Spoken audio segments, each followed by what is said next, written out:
గోర వార్తాలోకంకి స్వాగతం.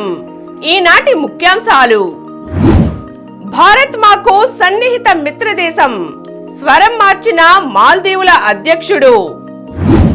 అడుగంటుతున్న జలాశయాలు, మాస్కో సంగీత కచేరీలో కాల్పులు. గ్రహ సకలానికి ఆచార్య జయంత్ మూర్తి పేరు. ఓటర్ల జాబితాలో మార్పులు 26 లోపు పూర్తి చేయాలి. మోదీకి భూటాన్లో అరుదైన గౌరవం. H1B రిజిస్ట్రేషన్ గడువు పొడిగింపు. రికార్డు స్థాయిలో కరెంట్ వినియోగం. తొలి మ్యాచ్లో బెంగళూరుపై చెన్నై విజయం. డయాబెటిస్ కు సూపర్ ఫుడ్. ఈరోజు వార్తలను చూద్దాం. భారత్ మాకు సన్నిహిత మిత్రదేశం, స్వరం మార్చిన మాల్దీవుల అధ్యక్షుడు. భారత సైన్యం మాల్దీవులను విడిచిపెట్టి వెళ్లాల్సిందేనంటూ పట్టుబట్టిన ఆ దేశ అధ్యక్షుడు మొహమ్మద్ ముయిజ్జు ఉన్నపలంగా స్వరం మార్చారు. భారత్ తమకు సన్నిహిత మిత్రదేశంగా కొనసాగుతుందని చెప్పిన ఆయన తమ ద్వీప సమూహ దేశానికి రుణ ఉపశమనం కల్పించాలని భారత్ను కోరారు. గత ఏడాది ముగిసే నాటికి భారత్కు మాల్దీవులు దాదాపు 3,347 కోట్లు రుణం పడింది. గురువారం స్థానిక మీడియాకు ముయిజ్జు ఇచ్చిన తొలి ఇంటర్వ్యూలో మాల్దీవులకు సాయం అందించడంలో భారతదేశం కీలక పాత్ర పోషిస్తోందని, దీవుల్లో పలు గొప్ప ప్రాజెక్టులను ఇప్పటికే చేపట్టిందని అన్నారు. కొనసాగుతున్న ప్రాజెక్టులు ఏవీ ఆగిపోకూడదు. గత ప్రభుత్వాలు తీసుకున్న భారీ రుణాలను తిరిగి చెల్లించడంలో మాకు కొంత ఉపశమనం కల్పించాలని భారత్ను ఆయన కోరారు. ఈ మేరకు భారత ప్రభుత్వంతో చర్చలు జరుపుతున్నట్లు వెల్లడించారు. మోదీకి భూటాన్లో అరుదైన గౌరవం. భూటాన్ అభివృద్ధికి భారత్ బాసటగా నిలుస్తుందని ప్రధానమంత్రి నరేంద్ర మోదీ భరోసా ఇచ్చారు. వచ్చే 5 ఏళ్లలో ఆ దేశానికి 10,000 కోట్ల సాయం అందించనున్నట్లుగా ప్రకటించారు. ఇరు దేశాల ప్రజల మధ్య ఉన్న సాన్నిహిత్యమే ద్వైపాక్షిక బంధాన్ని విలక్షణమైనదిగా మారుస్తోందని చెప్పారు. 2 రోజుల పర్యటన నిమిత్తం ఆయన శుక్రవారం భూటాన్ వెళ్లారు. ఆ దేశ అత్యున్నత పౌర పురస్కారమైన ఆర్డర్ ఆఫ్ ది డ్రూక్ గ్యాల్పోను స్వీకరించారు. ఈ అవార్డును అందుకున్న తొలి విదేశీ ప్రభుత్వాధినేత మోదీయే కావడం గమనార్హం. తాజా పర్యటనలో భాగంగా భూటాన్ రాజు జిగ్మే ఖేసర్ నమ్గ్యేల్ వాంగ్చుక్ ఆ దేశ ప్రధాని షెరింగ్ తోబ్గేలతో విడివిడిగా సమావేశమయ్యారు. భూటాన్ ప్రభుత్వ 13వ పంచవర్ష ప్రణాళికకు పూర్తి సహాయ సహకారాలు అందజేస్తామని, అందులో భాగంగా వచ్చే 5 ఏళ్లలో 10,000 కోట్లు సాయం చేస్తామని మోదీ ప్రకటించారు. మాస్కో సంగీత కచేరీలో కాల్పులు. రష్యా రాజధాని మాస్కోలోని అతిపెద్ద సంగీత కచేరీ హాల్లోకి శుక్రవారం రాత్రి దుండగులు ప్రవేశించి విచక్షణారహితంగా కాల్పులు జరిపారు. ఈ ఘటనలో 40 మందికి పైగా మరణించారని, దాదాపు 100 మంది గాయపడ్డారని తేలింది. 6,000 మందికి పైగా సామర్థ్యమున్న క్రాకస్ సిటీ హాల్లో రష్యాలోనే ప్రముఖ బ్యాండ్ అయిన ఫిక్నిక్ సంగీత కార్యక్రమం జరుగుతోంది. దీంతో అభిమానులు పెద్ద ఎత్తున పోటెత్తారు. ఇదే అదునుగా దుండగులు రెచ్చిపోయారు. తొలుత పేలుళ్లకు, ఆ తరువాత కాల్పులకు తెగబడ్డారు. దీంతో మంటలు చెలరేగాయి. ఇది ఉగ్రవాద చర్యనని రష్యా దర్యాప్తు సంస్థ ఒకటి ప్రకటించింది. దాడిలో అనేక మంది ముష్కరులు పాల్గొన్నట్లుగా సమాచారం ఉంది. మంటల తీవ్రతకు క్రాకస్ సిటీ హాలు పైకప్పు కుప్పకూలుతోందని కొన్ని అంతర్జాతీయ వార్తా వెబ్సైట్లు పేర్కొన్నాయి. మృతుల సంఖ్య మరింత పెరిగే అవకాశం ఉంది. ఓటర్ల జాబితాలో మార్పులు 26 లోపు పూర్తి చేయాలి. ఓటర్ల జాబితాలో పేర్ల తొలగింపునకు ఫామ్ 7, వివరాలను సరిదిద్దేందుకు ఫామ్ 8 దరఖాస్తులను ఈ నెల 26 లోపు పరిష్కరించాలని అన్ని జిల్లాల ఎన్నికల అధికారులను రాష్ట్ర ప్రధాన ఎన్నికల అధికారి ముఖేష్ కుమార్ మీనా ఆదేశించారు. వ్యక్తిగతంగా దాఖలు చేసిన ఫామ్ 6లను క్షుణ్ణంగా పరిశీలించాకే కొత్త ఓటర్లుగా నమోదు చేయాలని ఆదేశించారు. రాష్ట్ర సచివాలయంలో శుక్రవారం అన్ని జిల్లాల ఎన్నికల అధికారులతో ఆయన దృశ్య మాధ్యమ సమీక్ష నిర్వహించారు. ఎన్నికల కోడ్ అమలులో ఉన్నందున రాజకీయ పార్టీల కార్యక్రమాలన్నిటికీ ముందస్తు అనుమతి తప్పనిసరి. ఇందుకు నేరుగా ఎన్కోర్ పోర్టల్ ద్వారా చేసే దరఖాస్తులను త్వరితగతిన పరిశీలించి సకాలంలో అనుమతులు మంజూరు చేయాలని ఆయన సూచించారు. అడుగంటుతున్న జలాశయాలు. వేసవి ప్రారంభంలోనే దేశంలో నీటి కొరత భయపెడుతోంది. దేశవ్యాప్తంగా 150 ప్రధాన రిజర్వాయర్లలో నీటి నిల్వలు వాటి పూర్తి నిల్వ సామర్థ్యంలో 38% పడిపోయాయి. ఇది గత దశాబ్ద కాలపు సగటు కంటే తక్కువ కావడం ఆందోళనకరం. 150 ప్రధాన జలాశయాల్లో నీటి నిల్వలపై కేంద్ర జల సంఘం గురువారం విడుదల చేసిన బులెటిన్ వివరాల ప్రకారం కర్ణాటక, హిమాచల్ ప్రదేశ్, పంజాబ్, మధ్యప్రదేశ్, త్రిపుర, రాజస్థాన్, బీహార్, మహారాష్ట్ర, ఉత్తరప్రదేశ్, గుజరాత్, ఛత్తీస్గఢ్, ఆంధ్రప్రదేశ్, తెలంగాణ, తమిళనాడులోని రిజర్వాయర్లలో నీటి మట్టాలు గణనీయంగా పడిపోయాయి.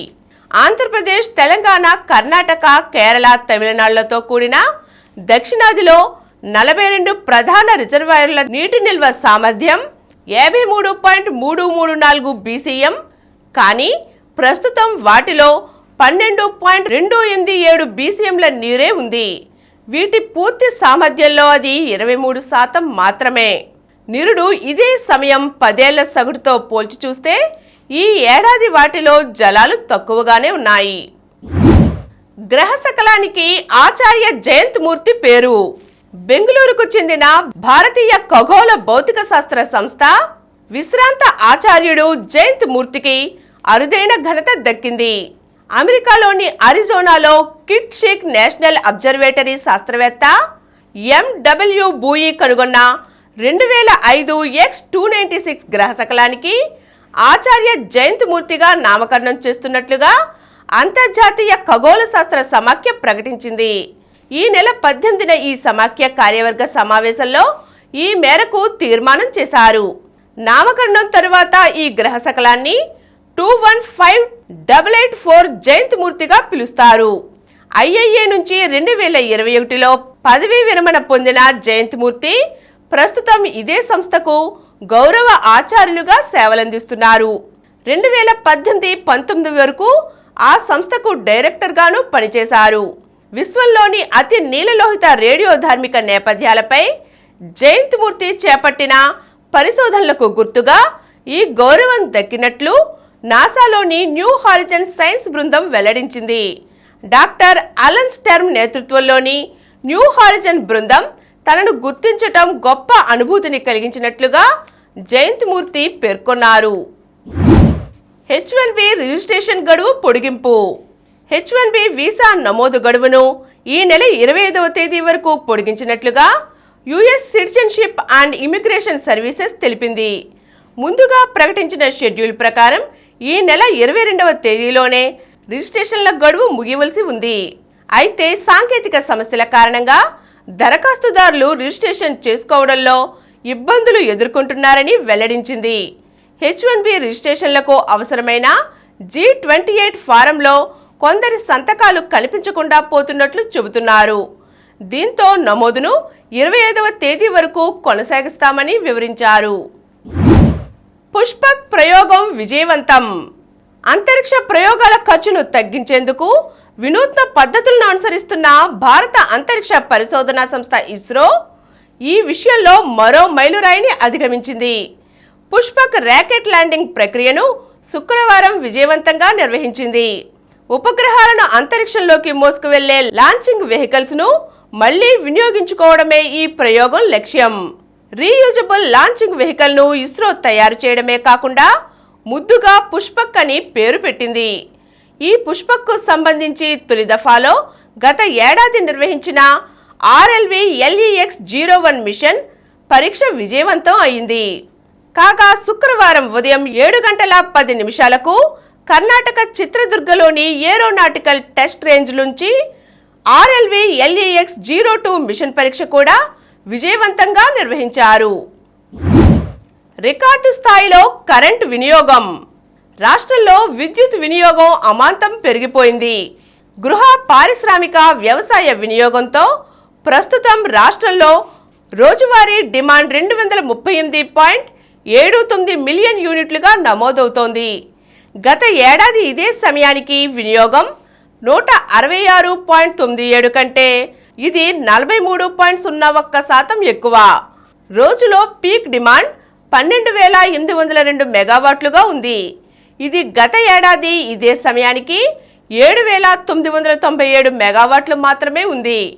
అంటే 60.09% పెరిగింది. అయినప్పటికీ విద్యుత్ సరఫరాకు ఎలాంటి ఇబ్బంది లేకుండా డిమాండ్కు తగినట్లుగా రాష్ట్ర ప్రభుత్వం, విద్యుత్ సంస్థలు వినియోగదారులకు కరెంట్ సరఫరా చేస్తున్నాయి. తొలి మ్యాచ్లో బెంగళూరుపై చెన్నై విజయం. శుక్రవారం ఆసక్తికరంగా సాగిన సీజన్ ఆరంభ పోరులో ఆ జట్టు 6 వికెట్ల తేడాతో రాయల్ ఛాలెంజర్స్ బెంగళూరును ఓడించింది. మొదట ఆర్సీబీ 20 ఓవర్లలో 6 వికెట్లకు 173 పరుగులు చేసింది. ముస్తాఫిజుర్ 4 వికెట్ల ధాటికి ఒక దశలో 78 పరుగులకే 5 వికెట్లు కోల్పోయిన బెంగళూరు అనుజ్ రావత్ 25 బంతుల్లో 48, దినేష్ కార్తీక్ 38 నాటౌట్ మెరుపులతో పుంజుకుంది. డూప్లెసిస్ 23 బంతుల్లో 35 బాగానే రాణించాడు. ఛేదన్లో రచిన్ రవీంద్ర 15 బంతుల్లో 37 చెన్నైకి బలమైన పునాది వేయగా, ఇంపాక్ట్ ప్లేయర్గా వచ్చిన శివం దుబే 34 నాటౌట్, రహానే 27, జడేజా 25 పరుగులతో రాణించడంతో మ్యాచ్ చెన్నై సూపర్ కింగ్స్ సొంతమైంది. డయాబెటిస్కు సూపర్ ఫుడ్స్. సొరకాయలో 92% నీరు, 8% ఫైబర్ ఉంటుంది. దీనిలో గ్లూకోజ్, చక్కెర సంబంధిత సమ్మేళనాల పరిమాణం చాలా తక్కువ. ఇది డయాబెటిక్ రోగులకు అద్భుతమైన కూరగాయగా పనిచేస్తుంది. కాకరకాయ. రుచికి చేదుగా ఉండే కాకరకాయలో పాలీపెప్టైడ్ పి ఉంటుంది. ఇది కూడా ఇన్సులిన్ లాంటి హైపోగ్లైసెమిక్ ప్రోటీనే. ఇది కణాలలోకి గ్లూకోజ్ని తీసుకురావడంలో సహాయపడుతుంది. మెంతులు. ఇవి ఫైబర్, ఇతర రసాయనాలను కలిగి ఉంటాయి. ఇవి జీర్ణక్రియను నెమ్మదిస్తాయి. శరీరంలోని కార్బోహైడ్రేట్లు, చక్కెరను గ్రహించడంలో సహాయపడతాయి. దీని కారణంగా రక్తంలో చక్కెర సాధారణంగా ఉంటుంది. ఆకుకూరలు. ఈ కూరగాయలలో ఫైబర్, మెగ్నీషియం, విటమిన్ ఏ వంటి పోషకాలు అధికంగా ఉంటాయి. ఇవి రక్తంలో చక్కెరను తగ్గించడంలో సహాయపడతాయి. జొన్నలు, రాగులు వంటి చిరుధాన్యాలు డయాబెటిస్ని నియంత్రించే కారకాలుగా పనిచేస్తాయి. రాగి జావా, జొన్న రవ్వతో చేసిన ఉప్మా, జొన్న రొట్టెలు, రాగి జావా, రాగి రొట్టెలు తీసుకోవడం డయాబెటిక్స్కి చాలా మంచిది. దాల్చిన చెక్క. రక్త ప్రవాహంలో చక్కెర కదలికను పెంచడం ద్వారా మధుమేహాన్ని నియంత్రించడంలో సహాయపడుతుంది. ఇప్పుడు కొన్ని సంక్షిప్త వార్తలను చూద్దాం. 7 రోజుల ఈడీ కస్టడీకి కేజ్రీవాల్. ఢిల్లీలోని ప్రత్యేక న్యాయస్థానం అనుమతి. 28న మళ్లీ హాజరుపరచాలని జడ్జి కావేరి భవేజా ఆదేశం. ఆప్ అగ్రనేతే మద్యం కుంభకోణం సూత్రధారని ఛార్జిషీట్లో పేర్కొన్న ఈడీ. కేజ్రీవాల్ అరెస్టుకు నిరసనగా దేశవ్యాప్తంగా ఆప్ ఇండియా కూటమి శ్రేణుల ఆందోళనలు. రెంటచింతలలో 40.8 డిగ్రీల ఉష్ణోగ్రత నమోదు.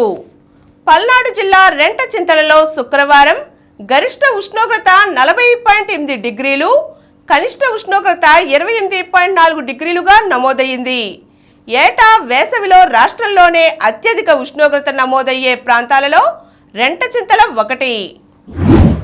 ఐపీఎల్లో ఈరోజు పంజాబ్ వర్సెస్ ఢిల్లీ మధ్యాహ్నం 3:30 గంటలకు, కోల్కతా వర్సెస్ హైదరాబాద్ రాత్రి 7:30 గంటలకు. సెమీస్లో శ్రీకాంత్. స్విస్ ఓపెన్ ప్రపంచ టూర్ బ్యాడ్మింటన్ టోర్నీలో కిదాంబి శ్రీకాంత్ దూసుకెళ్తున్నాడు. స్ఫూర్తిదాయక విజయంతో అతడు సెమీఫైనల్ చేరాడు. శుక్రవారం పురుషుల సింగిల్స్ క్వార్టర్స్లో శ్రీకాంత్ 21-10, 21-14తో చియా హాలీపై నెగ్గాడు.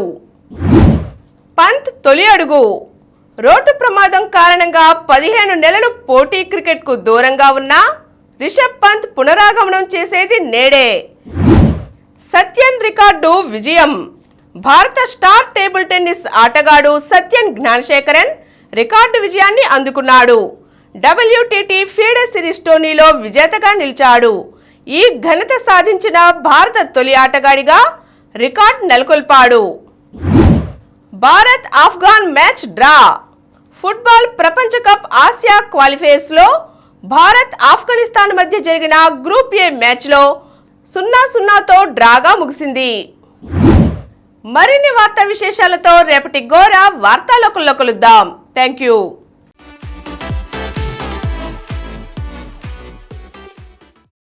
ప్రతిరోజు వార్తా విశేషాల కోసం అనతి కాలంలోనే 20 కోట్ల వ్యూస్ సాధించిన డాక్టర్ సమరం మల్టీ ఛానల్ నెట్వర్క్ సమర్పించు గోరా వార్తాలోకంకు సబ్స్క్రైబ్ చేయండి, లైక్ చేయండి, మీ ఫ్రెండ్స్కి షేర్ చేయండి.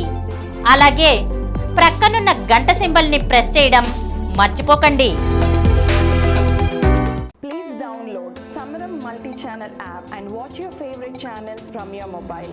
App available on Google Play Store and subscribe to the channels.